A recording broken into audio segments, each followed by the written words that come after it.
చంద్రబాబు నాయుడు చేసిన 14 సంవత్సరాలు ఏమి రాలా. ఆయన చెప్తే ఒక పథకం గుర్తొచ్చేది ఉందా? ఒక పథకం గుర్తు రాదు కదా. అమ్మఒడి కానీ, నాడు నేడు కానీ స్కూల్ బ్రహ్మాండంగా ఉంది. పింఛను అవ్వాతాతలకు పొద్దున్నే లైన్లో నుంచోవాలి, వాళ్ళు పోతే ఇదంతా ఎమ్మటే వచ్చేస్తున్నాయి.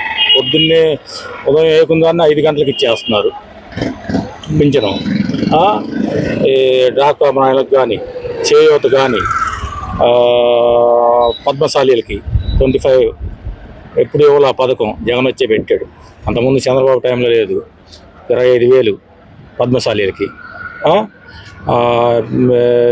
ఇది బీసీలకు కానీ, ఎస్సీ ఎస్టీ బీసీలు మైనార్టీలకు కానీ 45 సంవత్సరాలు నిన్న వాళ్ళకి 18,750, ఓసీలకి 18,000. అమ్మఒడి ఏ పథకం తీసుకున్నా బ్రహ్మాండంగా ఉంది. నాడు నేడు తీసుకుంటే సక్సెస్ఫుల్గా ఉంది. ఇంకేం కావాలి అంతకన్నా? ఇప్పుడు రాబోయే ఎలక్షన్ ఎలా ఉండబోతుంది అంటారు? ఖచ్చితంగా ప్రభుత్వం ఏర్పాటు అయింది. వైసీపీ ప్రభుత్వం గ్యారెంటీగా 100% 120 సీట్లు వస్తాయి. పొత్తి రాజకీయాల గురించి ఏమంటారు? పొత్తి ఏమన్నా ఇంతకుముందు కూడా పెట్టుకున్నారు.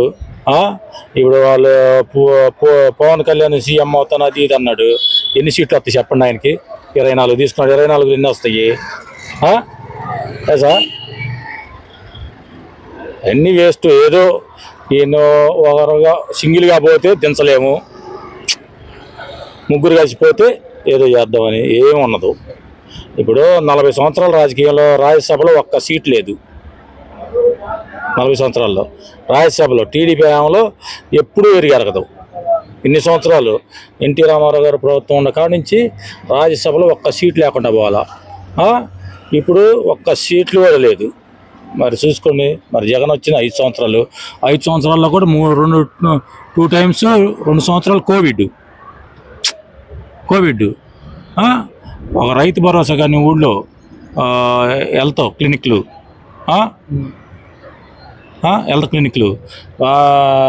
ఇది డాక్టర్స్ ఇళ్ళకి వచ్చి చేస్తున్నారు బ్రహ్మాండంగా.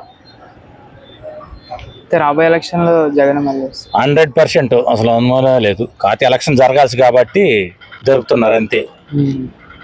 ఫార్మాలిటీస్. మీరు చూసే వాళ్ళకి ఏం చెప్పాలనుకున్నా ఫైనల్గా మీ ఒపీనియన్? వైఎస్ఆర్ కాంగ్రెస్ పార్టీకి ఓటేయండి, మళ్ళీ అందరికి మంచి జరిగిద్ది. ఈ టీడీపీ వస్తే ఏముండవు, ఈ పథకాలు ఏమి ఉండవు, అన్నీ రద్దు అవుతాయి. ముసలోళ్ళు పోయేలా క్యూలో నుంచి ఉంటే ఆ రోజు పింఛన్ అందదు. వాస్తవం కాదా? వాళ్ళు ఎండబడి ఆ ఎండకాల కూడా చనిపోయిన రోజులు ఉన్నాయి. కొంతమంది తొక్కేసి ఆటలు. ఇప్పుడు ఆంధ్ర పొద్దు పడవ తలికే, సూర్యుడు రాగ తలికే ఇస్తున్నారు వచ్చి పింఛను. 1 రోజు 2 రోజులు అయిపోతున్నాయి పింఛన్లు ఇవ్వటం. అదివరకు ఆ జన్మభూమి కంటిన్యూగా. ఇప్పుడు ఏముంది మీకు అదివరకు ఏంటంటే కొత్త పింఛన్ రావాలంటే మళ్ళీ ఎవరెవరో చనిపోతేనో లేకపోతే ఏదో ఒకటి జరిగితేనో పింఛన్ ఇచ్చేవాళ్ళు. ఇప్పుడు అట్లా కాదు. ఎవరేజ్ పార్టీలతో సంబంధం చూడాల. అదివరకు పార్టీ జన్మభూమి కమిటీలు కాడికి పోతేనే పని అయింది. ఇప్పుడు ఆ పార్టీలో నాయకులతో పని లేదు, డైరెక్ట్గా ఇస్తున్నారు. టీడీపీ అని లేదు, వైసీపీ అని లేదు, బీజేపీ అని లేదు, మామూలుగా జనసేన అని లేదు. ఏ పార్టీలకైనా అర్హత ఉంటే చాలు, అర్హులు అయి ఉంటే చాలు. పింఛను కానీ, అమ్మఒడి కానీ ఏదైనా బ్రహ్మాండంగా ఉంది. Please subscribe .news